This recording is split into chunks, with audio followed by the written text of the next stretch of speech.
Bonjour à toutes et à tous et bienvenue pour ce webinaire qui fait partie des lundis du CEP.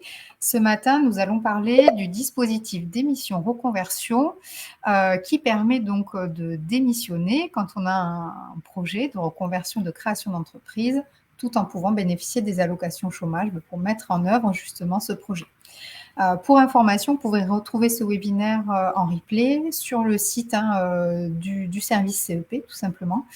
Et si vous avez des questions tout au long de cette intervention qui va durer à peu près 1 heure, n'hésitez pas à les poser sur l'onglet questions de l'outil que l'on utilise. Donc moi, je suis Marie Delon, je suis directrice de projet, directrice de projet du Conseil en évolution professionnelle en Occitanie. Et donc aujourd'hui, sur le dispositif d'émission reconversion, on va voir le cadre légal du dispositif, quelles sont les étapes également pour le mettre en œuvre. Et si on a le temps, on verra ensemble quelques exemples de personnes qui ont pu mobiliser ce dispositif et on verra aussi sur quel projet. Donc aujourd'hui, si on reprend le contexte, on va dire classique de la démission, une démission ne vous permet pas de bénéficier des allocations chômage puisque vous ne serez pas considéré comme ayant été involontairement privé d'emploi. De là a été créé un nouveau dispositif. Donc, je dis nouveau, mais il date quand même de novembre 2019. Donc, le dispositif d'émission reconversion. Donc, quel est le principe? C'est tout simplement de permettre aux salariés en CDI qui démissionnent pour mettre en œuvre un projet, de pouvoir bénéficier des allocations chômage. Alors, bien sûr, il y a tout un tas de conditions. Les projets également doivent être éligibles. Donc, quand on parle de reconversion pour mettre en œuvre un projet, c'est soit un projet de reconversion qui va nécessiter le suivi d'une formation, soit un projet de création ou de reprise d'entreprise, avec ou sans projet d'ailleurs de formation préalable. Donc, on va voir un petit peu tout ça dans le détail. Donc, sur les conditions à remplir, il faut bien sûr être salarié de droit privé en CDI. Quand on dit de droit privé, il faut relever tout simplement du code du travail classique. Et être en CDI, bien sûr, pour démissionner, ça ne fonctionne pas en fait pour les postes en CDD. Il faut également justifier d'une certaine ancienneté en tant que salarié, puisqu'on va vous demander de justifier de 5 ans d'expérience salariée dans les 5 dernières années. Donc, en réalité, il ne faut pas vraiment avoir eu d'interruption de travail. On le verra un peu plus dans le détail tout à l'heure. Et quand on parle de 5 ans d'expérience, c'est en réalité 1300 jours travaillés.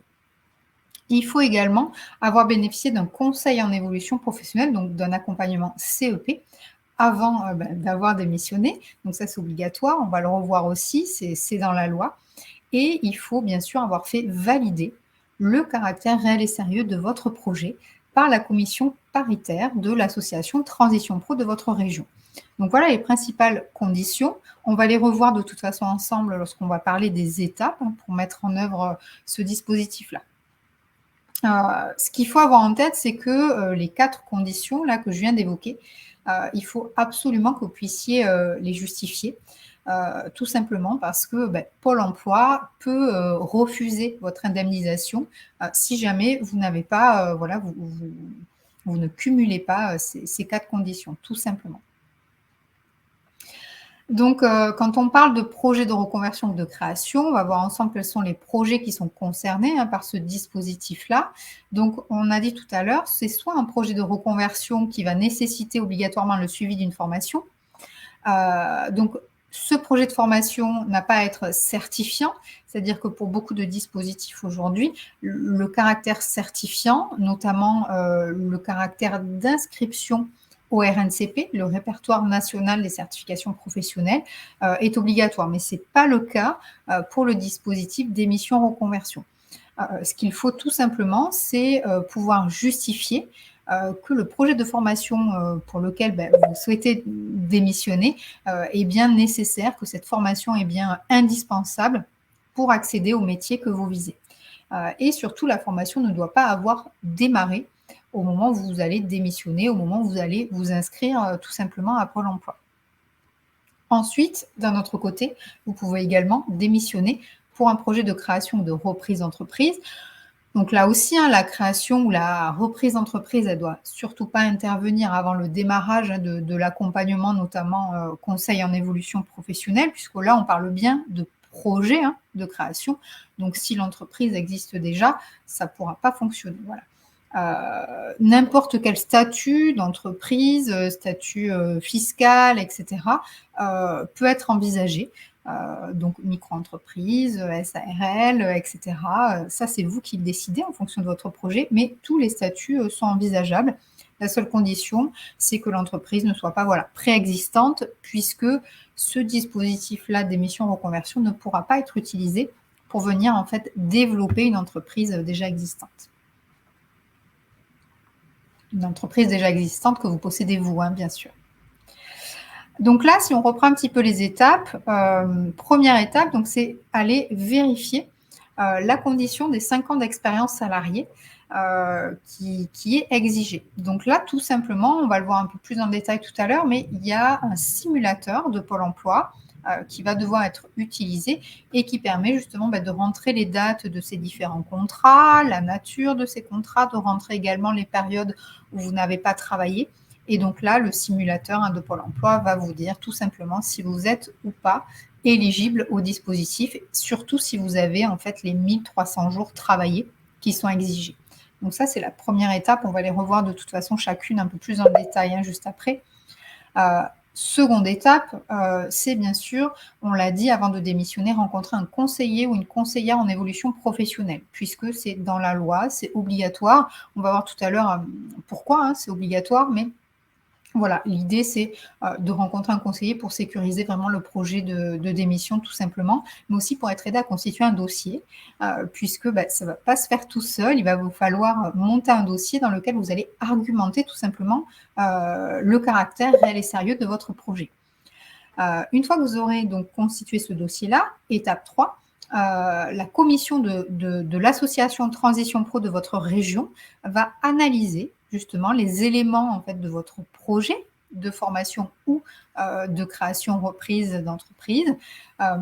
Donc c'est une commission paritaire, ça aussi on va le voir, qui se base sur plusieurs critères, on va les voir aussi. Et donc soit la commission valide le caractère réel et sérieux de votre projet et vous pouvez démissionner, soit elle ne le valide pas. Et dans ce cas-là, surtout, restez sur votre poste. En tout cas, vous pourrez retrouver les coordonnées de l'association Transition Pro de votre région sur le site www.transitionpro.fr pour voir auprès de quelle structure vous allez devoir déposer ce dossier-là, même si de toute façon, tout au long du coup de la démarche, vous êtes accompagné par un conseiller en évolution professionnelle. C'est le principe de ce dispositif-là. Donc, quatrième étape, si la commission de transition pro valide le fameux caractère réel et sérieux de votre projet, vous allez pouvoir démissionner et aller vous inscrire comme demandeur d'emploi. Donc, vous avez 6 mois après la décision de validation de la commission, vous avez 6 mois pour aller vous inscrire comme demandeur d'emploi. Et donc ensuite, dernière et cinquième étape, vous allez mettre en œuvre votre projet, soit de formation, soit de création reprise, en tant que demandeur d'emploi, indemnisé, donc en touchant les allocations chômage. Donc voilà un petit peu les 5 étapes de ce dispositif d'émission reconversion. Donc on va les voir un petit peu plus dans le détail l'une après l'autre. Surtout, n'hésitez pas, si vous avez des questions, posez-les directement dans l'onglet questions de l'outil. Vous avez un onglet chat, un onglet questions. Il faut que je puisse voir vos questions. C'est vraiment l'onglet questions que vous devez utiliser. Donc là, si on rentre un petit peu dans le détail de la première étape, qui est de vérifier finalement que vous remplissez bien la condition des 5 ans d'expérience. Donc, plus précisément, 1300 jours travaillés dans les 5 dernières années. Cette condition, elle doit être remplie non pas à la date où vous allez constituer votre dossier, mais à la date où vous allez réellement démissionner. Quand on parle de date de la démission, ce n'est pas la date à laquelle vous allez déposer votre lettre, par exemple, de démission, c'est vraiment la date de fin de contrat, c'est-à-dire une fois que votre préavis de démission a été exécuté et que votre contrat vraiment est rompu avec votre employeur. Donc, à la date de fin de votre contrat, vous devez remplir là, les 1300 jours travaillés dans les 5 dernières années. Donc, vous vérifiez cette condition-là sur le simulateur de Pôle emploi. Donc, ça, on l'a dit également tout à l'heure. Vous tapez tout simplement dans votre moteur de recherche simulateur allocation chômage Pôle emploi. Vous tomberez dessus sans aucune difficulté. Ce qu'il faut avoir en tête, c'est que, quand Pôle emploi, hein, va calculer, c'est est-ce que vous avez bien travaillé 1 300 jours dans les 5 dernières années?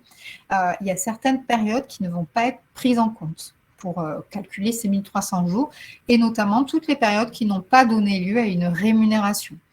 Par exemple, les périodes de congés sabbatiques, ne seront pas prises en compte. Si vous avez eu des interruptions aussi entre 2 contrats, si vous n'avez pas travaillé par exemple pendant 1 mois, dans les 5 dernières années parce que vous avez terminé un contrat puis vous n'avez pas retravaillé de suite, voilà, cette période-là ne sera pas prise en compte. De même, en fait, si, votre contrat a été, suspendu, par exemple, parce que vous n'avez pas présenté un pass sanitaire ou un pass vaccinal. Dans certains métiers, c'est obligatoire. Là non plus, ces périodes ne sont pas prises en compte. Donc en gros, c'est toutes les périodes qui n'ont pas donné lieu à une rémunération. Celles-là, elles ne seront pas prises en compte. Toutes les autres, par contre, seront bien prises en compte. Alors toutes les périodes d'absence rémunérées, comme les congés payés, les arrêts maladie, voilà, tout ça par contre, ce sont des périodes qui seront prises en compte pour calculer les 1 300 jours. Attention parce que ce simulateur-là, il faut bien l'utiliser, c'est-à-dire bien saisir les périodes vraiment d'interruption, les périodes de contrat, parce que ensuite Pôle emploi, une fois que vous aurez démissionné et que vous irez vous inscrire, Pôle emploi va vérifier vraiment cette condition de façon très, très approfondie sur la base de justificatifs, de certificats de travail, etc. Et si finalement ils se rendent compte que vous n'avez pas ces 1 300 jours, ils peuvent bien sûr refuser de vous indemniser. Voilà. Donc ça, c'est très important. Vérifiez bien cette condition-là. Deuxième étape, c'est, alors les deux peuvent se faire en parallèle, bien sûr. Vous pouvez aller rencontrer un conseiller en évolution professionnelle avant de vérifier vos conditions d'ancienneté, hein, ou le faire en même temps. Mais en tout cas, le passage par le service de conseil en évolution professionnelle que je représente aujourd'hui va être obligatoire pour pouvoir mobiliser ce service-là. Donc, qu'est-ce que c'est, hein, ce service de conseil en évolution professionnelle? C'est tout simplement un service public qui est financé grâce aux cotisations formation des entreprises du secteur privé et qui permet à tout salarié et à tout travailleur indépendant également de pouvoir être accompagné, faire le point sur sa situation professionnelle et être guidé en fait dans la formalisation et la mise en œuvre d'un nouveau projet d'évolution professionnelle. Donc c'est gratuit bien sûr, personnalisé, confidentiel, c'est-à-dire qu'un salarié qui vient nous voir, il n'y a pas de lien avec son employeur. Tout reste, voilà, tous les contenus d'entretien restent entre le professionnel et vous, salarié. Aujourd'hui, en fait, il y a plusieurs opérateurs qui délivrent ce service public de conseil en évolution professionnelle. Donc là, je vous ai mis les principaux opérateurs en fonction du statut. Donc pour le dispositif d'émission reconversion, il y a 3 opérateurs possibles. Donc si vous êtes salarié cadre, vous allez vous rapprocher de l'APEC directement. Donc vous tapez APEC dans votre moteur de recherche, vous trouverez les coordonnées sans difficulté. Si vous êtes salarié en situation de handicap, vous pouvez contacter Cap Emploi, qui est un des opérateurs. Et si vous êtes dans ni cadre, on va dire, ni en situation de handicap, vous pouvez contacter le réseau EVA que je représente finalement aujourd'hui. On verra à la fin, vous avez les coordonnées. Puis de toute façon, vous avez le site national du CEP qui s'affiche ici, mon-cep.org, où là, vous allez pouvoir retrouver justement en fonction de votre statut, de votre région, quel numéro composer pour prendre un rendez-vous. À noter qu'il existe 2 autres opérateurs qui délivrent ce conseil en évolution professionnelle, Pôle emploi pour les demandeurs d'emploi et les missions locales pour les jeunes de moins de 26 ans. Voilà. C'est juste que, comme le dispositif d'émission reconversion, il s'adresse aux salariés en CDI, finalement, Pôle emploi et les missions locales ne sont pas sollicitées pour ce dispositif-là, mais ils délivrent aussi du CEP, notamment quand vous serez demandeur d'emploi, si vous démissionnez. Pourquoi en fait la loi prévoit de passer par le CEP avant de démissionner? Tout simplement pour sécuriser un maximum possible votre projet. Déjà, vérifiez avec vous la condition des 1300 jours travaillés qui est vraiment primordiale, vous l'aurez compris. Donc ça, vous pouvez le vérifier, entre guillemets, avec votre conseiller, votre conseillère. Le CEP est là aussi pour vous aider à formaliser votre projet. Quand on parle de formaliser un projet, c'est-à-dire de voir avec vous, est-ce que vous avez pensé finalement à tous les éléments de votre projet? Est-ce que vous avez bien analysé les perspectives d'emploi? Est-ce que vous avez bien analysé le marché, par exemple, si c'est un projet de création d'entreprise? L'idée, c'est de vous aider un maximum à argumenter le fameux caractère réel et sérieux de votre projet dans le dossier que vous allez devoir constituer. Ce dossier, d'ailleurs, c'est un dossier qui se fait, on va dire, intégralement en ligne, que vous allez déposer sur le site de l'association Transition Pro de votre région. Et dans ce dossier, vous allez tout simplement présenter les éléments de votre projet. Donc, on va voir quels éléments vont être demandés et quels éléments vont être analysés par la commission. Mais du coup, c'est un dossier qui sera signé par vous et par votre conseiller ou votre conseillère et qui passera ensuite auprès de la commission de l'association Transition Pro régionale. Le CEP, le conseiller ou la conseillère, est là aussi pour faire le point finalement sur votre situation, sur vos objectifs professionnels, etc. Et de voir aussi, est-ce que la démission, c'est finalement la meilleure stratégie? Parce que parfois, en fonction de votre projet, il y a d'autres dispositifs qui peuvent être mobilisés. Donc l'idée, c'est de faire un petit peu le point sur le champ des possibles avec votre conseiller pour la mise en œuvre de votre projet. Et ça vous permet aussi de travailler des alternatives, c'est-à-dire des plans B, c'est-à-dire si jamais pour mettre en œuvre votre projet, la démission n'est pas possible parce que vous n'avez pas les 1300 jours, par exemple, travaillés. L'idée, c'est de faire le point sur les alternatives. Est-ce qu'il y a un autre moyen aujourd'hui pour vous de mettre en œuvre ce projet-là? Voilà.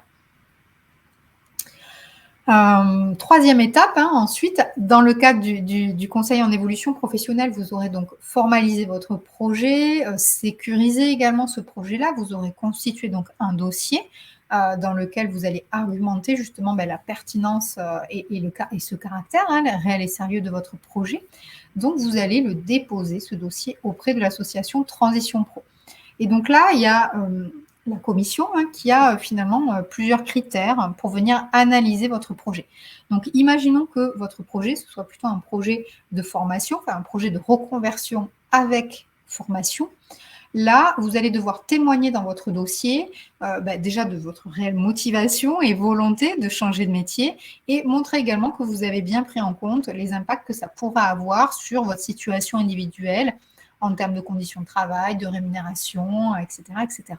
Et donc là, la commission, elle a 3 critères pour analyser le caractère réel et sérieux de votre projet. Premier critère, c'est les caractéristiques du métier souhaité. Donc là, la commission va regarder, est-ce que vous êtes bien renseigné sur le métier visé? Vous allez devoir donc argumenter que vous connaissez le métier, que vous vous êtes renseigné. Quand on dit se renseigner sur un métier, c'est surtout pour nous se confronter à la réalité du métier. Donc, par exemple, la commission va être attentive à ce que vous ayez rencontré des professionnels qui exercent ce métier. Vous pouvez même réaliser des immersions pour découvrir de façon plus approfondie un métier. Dans le cadre du CEP, du Conseil en évolution professionnelle, on peut vous prescrire des conventions de stage pour que vous puissiez justement aller à voir, vraiment apprécier au plus près la réalité d'un métier. La commission va également regarder le projet de formation et les financements finalement envisagés, puisque l'action de formation que vous envisagez, elle sera suivie en tant que demandeur d'emploi, puisque le principe, c'est que vous démissionniez, si on vous accorde le droit de le faire, pour entrer en formation, justement, pour vous reconvertir. Donc, la commission va regarder est-ce que vous êtes renseigné sur les façons dont vous pourriez financer ce projet de formation une fois que vous serez demandeur d'emploi. Donc là aussi, votre conseiller ou conseillère en évolution professionnelle pourra vous aider justement à identifier tous les financements possibles de façon à ce que vous soyez certain de pouvoir bien financer cette formation une fois que vous aurez démissionné. Et bien sûr, la commission va également regarder que vous avez identifié la formation nécessaire pour accéder au métier visé. Voilà. Et que vous arrivez aussi à argumenter du choix de cette formation-là, c'est-à-dire par rapport au métier que vous avez visé, pourquoi c'est cette formation-là que vous avez choisie. Voilà. Donc ça aussi, il vous faudra l'argumenter. Et dernier critère, la commission va également regarder les perspectives d'emploi à l'issue de la formation. Donc là, il va vous falloir argumenter aussi sur le fait que la formation visée, à la fin, vous permettra bien d'accéder à un emploi dans votre zone géographique, on va dire, de mobilité. Donc là aussi, vous allez devoir convaincre la commission que si vous démissionnez, que vous suivez cette formation-là pour accéder à un métier ou un autre, voilà, vous aurez bien un emploi à la clé. Donc voilà pour les critères d'analyse lorsque vous avez un projet de reconversion avec formation. Maintenant, imaginons que vous ayez un projet de création de reprise d'entreprise. Donc là aussi, il y a 3 critères pour la commission. Premier critère, ce sont les caractéristiques et les perspectives d'activité du marché. Donc là, vous allez devoir convaincre la commission que votre projet est viable, tout simplement économiquement. Et vous allez pour cela transmettre des éléments. On va vous demander par exemple une étude de marché. C'est un document obligatoire que vous devrez fournir dans votre dossier. La commission va également regarder que vous êtes renseigné voilà, sur la concurrence, sur que vous savez précisément quelle offre vous allez proposer, etc. Deuxième critère, ce sont les besoins de financement, les ressources financières. Donc là, la commission va regarder que vous avez bien pris la mesure de tous les besoins en financement que va nécessiter votre projet de création de reprise. Donc là, vous avez notamment un document obligatoire à transmettre qui est un plan de financement sur 3 ans. Voilà. Donc là aussi, vous avez des experts qui peuvent vous accompagner en parallèle du conseil en évolution professionnelle pour élaborer ces documents, études de marché, plan de financement. Dernier critère que va regarder la commission, les moyens techniques et humains du projet d'entreprise que vous envisagez. Donc là, l'idée, c'est de montrer à la commission que vous êtes bien renseigné sur tous les moyens qu'il vous faudra pour mettre en place ce projet-là. Donc ça peut être des moyens en termes de locaux, en termes d'outils, de matériel, de ressources humaines aussi, voilà. Donc l'idée, c'est de bien montrer que vous avez vraiment pensé de A à Z le projet de création ou de reprise et que ce projet-là, finalement, est viable, est sécurisé, etc. Donc étapes 4 et 5, si la commission, bien sûr, valide le caractère réel et sérieux de votre projet avec tous les éléments et les arguments que vous lui aurez transmis, vous allez pouvoir démissionner et aller vous inscrire en tant que demandeur d'emploi auprès de Pôle emploi et mettre en œuvre votre projet en tant que, du coup, demandeur d'emploi. Donc là, vous avez 6 mois pour le faire, c'est-à-dire que l'association Transition Pro de votre région, si elle valide le caractère réel et sérieux du projet, elle va vous délivrer une attestation qui valide ce caractère réel et sérieux. Cette attestation est valable 6 mois. Ça veut dire que vous avez 6 mois pour démissionner et aller vous inscrire. Lorsque vous ferez la démarche d'inscription auprès de Pôle emploi, bien sûr, Pôle emploi va revérifier toutes les conditions. Est-ce que vous avez bien les 1300 jours travaillés? Ça va être revérifié. Est-ce que vous avez bien bénéficié d'un CEP? Et est-ce que vous avez bien l'attestation du caractère réel et sérieux de votre projet? Donc tout ça, ça va être vérifié. Et si c'est OK, Pôle emploi, en fait, ouvrira vos droits et vous indemnisera par rapport à l'assurance chômage. Bien sûr, Pôle emploi va procéder à un contrôle, c'est-à-dire que dans les 6 mois qui suivent votre inscription, vous allez être contrôlé, bien sûr, par un agent de Pôle emploi. Alors des fois, on vous contacte, ou des fois, ça se fait de façon automatique, mais l'idée, c'est de vérifier que vous avez bien démarré les démarches pour mettre en œuvre votre projet. Prouver à Pôle emploi que si vous avez démissionné, c'est bien pour mettre en œuvre un projet de création ou de formation. Et donc, si Pôle emploi constate que vous n'avez pas mis en œuvre de démarche, Pôle emploi pourra tout simplement décider de vous radier de la liste des demandeurs d'emploi. Donc, ce n'est pas quelque chose qui se fait à la légère. Il faut vraiment être sûr de pouvoir quand même mettre en œuvre le projet pour lequel vous démissionnez. Avant de passer donc aux quelques exemples de projets, je vais regarder s'il y a des questions. Les périodes donc d'arrêt maladie sont prises en compte pour le calcul des 1300 jours. Oui, tout à fait. C'est-à-dire que tous les jours où vous avez été en arrêt maladie, ça compte comme des jours travaillés puisque c'est bien, en fait des périodes indemnisées, des périodes où vous avez une rémunération, même si c'est pas versé par votre employeur. Si c'est versé par l'assurance maladie, c'est OK. Est-ce qu'il y a du coup d'autres questions?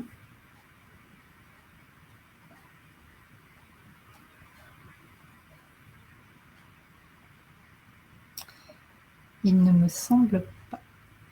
1300 jours, si. Une question, est-ce que c'est 1300 jours même pour les temps partiels? Alors oui, la condition des 1300 jours, elle s'applique que vous travaillez à temps plein ou à temps partiel. Mais en fait, quand vous travaillez à temps partiel, même si vous avez travaillé, je ne sais pas, que 3 heures dans la journée, ça compte comme un jour travaillé. Donc du coup, ça revient au même en fait, hein, tout simplement. Ouais. Ce que vous faites, c'est que vous utilisez de toute façon le simulateur de calcul des allocations chômage de Pôle emploi, dont on a parlé tout à l'heure, et vous rentrez vos périodes de contrat sans... en fait, on ne vous demande même pas, il me semble, si vous avez travaillé à temps plein ou à temps partiel. Ce qu'on veut savoir, c'est les périodes en fait, de la durée du contrat. Voilà. Puisque que vous ayez travaillé... en fait, imaginons que vous travaillez que 3 jours par semaine parce que votre contrat est à temps partiel. Ça va quand même compter 5 jours pour la semaine complète.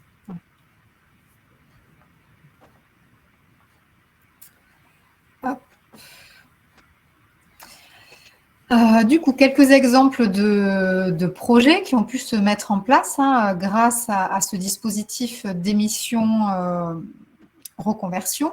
Donc, le premier cas, c'est Léa. Donc, Léa, elle a 29 ans. Quand elle est venue nous voir, elle était aide-soignante à domicile depuis très longtemps. Et elle rêvait depuis longtemps d'évoluer vers le métier d'infirmière. Elle s'est inscrite aux sélections pour rentrer en formation et donc elle vient nous voir pour savoir comment, si elle était acceptée en formation, comment elle pourrait suivre cette formation-là. Donc là, avec sa conseillère en évolution professionnelle, elle a pu en fait explorer les différentes stratégies possibles pour mettre en place justement son projet de formation. Et elles ont constaté ensemble que les délais pour déposer une demande de financement étaient passés. C'est-à-dire que quand vous êtes salarié et que vous voulez vous former, vous n'êtes pas obligé de passer par une démission. Vous pouvez aussi vous former en tant que salarié sur votre temps de travail, notamment dans le cadre d'un dispositif qui s'appelle le projet de transition professionnelle, le PTP. Mais malheureusement, ces demandes-là, il faut les faire plusieurs mois à l'avance. Et du coup, Léa, elle avait tout simplement dépassé le délai pour faire une demande de financement dans ce cadre-là. Et donc, finalement, l'idée, c'était plutôt de suivre pour elle cette formation en tant que demandeur d'emploi. Donc là, elles ont vu ensemble, sa conseillère et elle, qu'elle était bien éligible pour mobiliser ce dispositif d'émission reconversion. Donc là, Léa, elle a monté son dossier, il était très bien argumenté, et donc la commission a validé le caractère réel et sérieux de son projet. Et donc, elle a démissionné et bien sûr, elle a attendu de savoir si elle était prise en formation pour démissionner, mais comme elle avait été admise, elle a démissionné et elle a pu rentrer en formation. Hop. Deuxième cas, donc ça c'est le cas de Raphaël. Donc Raphaël, il a 37 ans, il est conseiller en agence de voyage depuis plusieurs années. Et donc lui, son projet, c'est de créer une activité de traiteur avec sa femme qui est, elle, déjà cuisinière. Donc il est venu nous rencontrer dans le cadre du conseil en évolution professionnelle parce qu'il ne savait pas trop vraiment comment s'y prendre. C'est-à-dire que pour commencer à mettre en œuvre ce projet d'activité de traiteur avec sa femme, il a besoin de libérer son emploi, mais son employeur refuse la rupture conventionnelle. Et donc Raphaël, il sait que s'il démissionne de façon, on va dire, classique, il n'aura pas droit aux allocations chômage, mais pour autant, il a besoin, au démarrage de son activité, d'avoir une sorte de sécurité de revenus et du coup, il lui faut les allocations chômage. Donc là, il a pu, avec sa conseillère, déjà se renseigner sur la réalité du métier de traiteur et sur tout ce que ça implique aussi d'être chef d'entreprise, parce que des fois, on a une représentation qui n'est pas celle de la réalité. Donc déjà, ils ont pu ensemble poser à plat le fait que, OK, il a tout ce qu'il faut pour être chef d'entreprise, etc. Et donc, ils ont travaillé ensemble sur la faisabilité de son projet de création d'entreprise et notamment en parallèle du conseil en évolution professionnelle. Raphaël, il a mobilisé ce que l'on appelle une prestation d'accompagnement à la création d'entreprise qu'il a financée avec son compte personnel de formation, son CPF.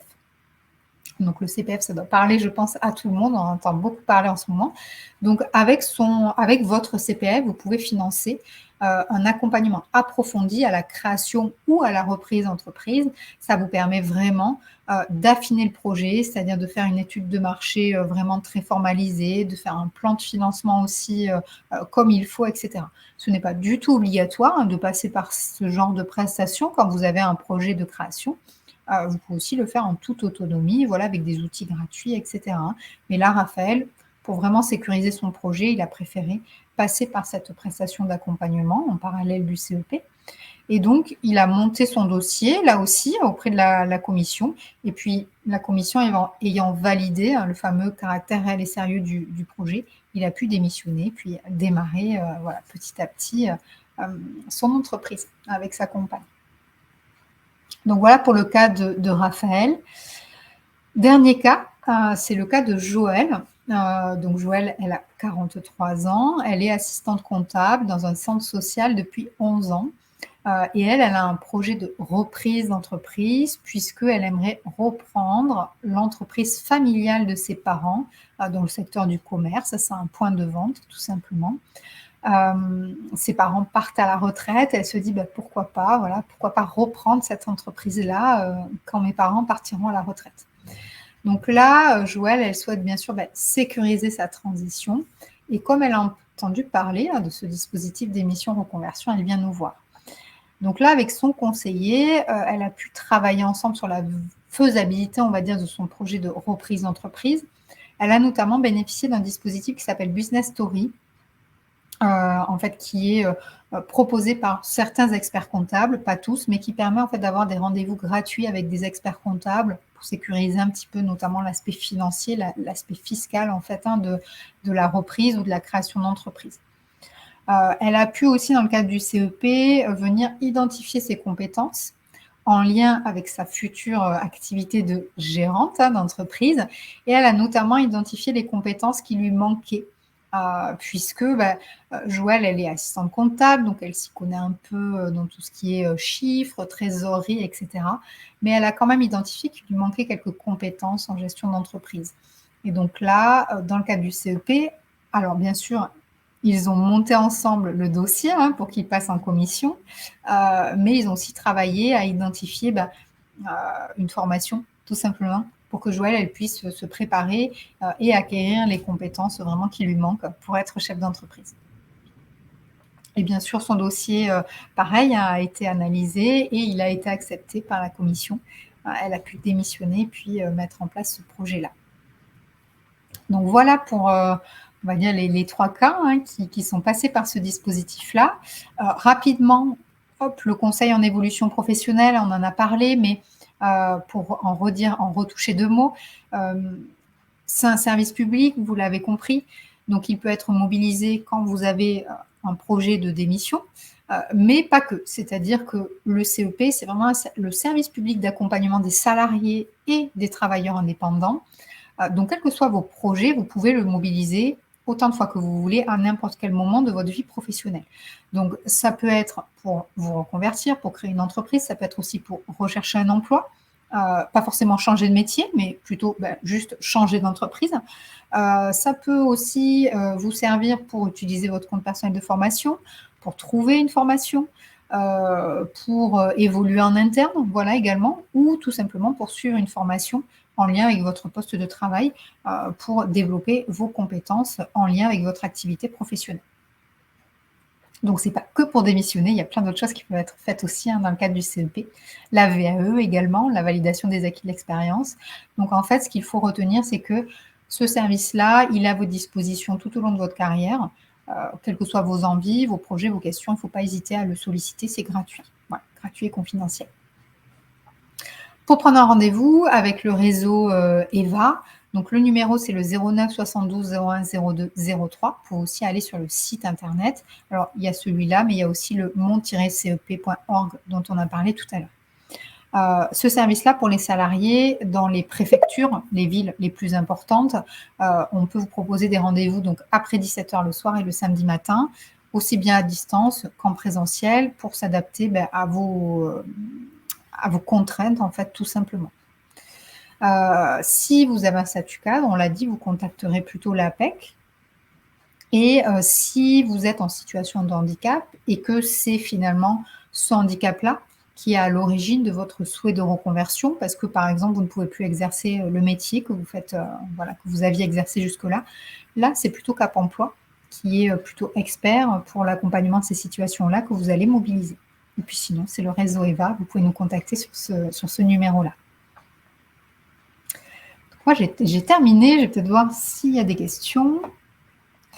Les commissions se réunissent-elles souvent?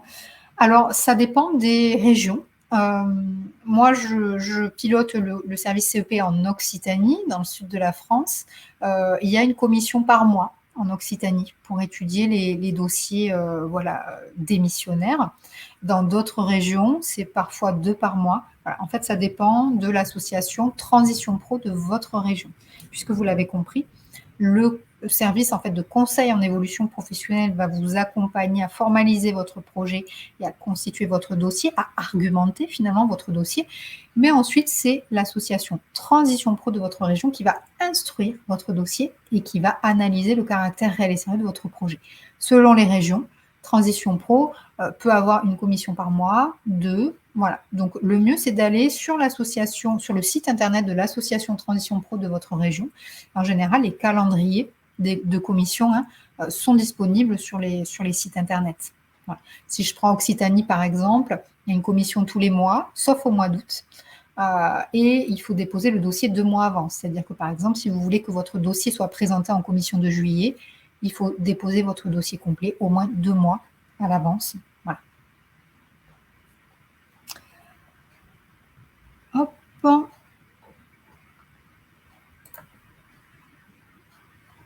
Donc, s'il n'y a pas d'autres questions, du coup, on va en rester là. N'hésitez pas, en tout cas, si vous avez besoin d'en savoir plus ou que vous souhaitez tout simplement faire le point pour savoir si c'est ce dispositif-là qui est le plus adapté par rapport à votre situation et à votre projet, prenez rendez-vous avec un conseiller ou une conseillère en évolution professionnelle. Voilà, ça vous aidera vraiment à faire le point. Ça ne vous engage à rien, c'est-à-dire un accompagnement CEP, c'est un ou plusieurs rendez-vous en fonction de vos besoins. Voilà. Je vous souhaite du coup une bonne journée, une bonne semaine et peut-être à bientôt.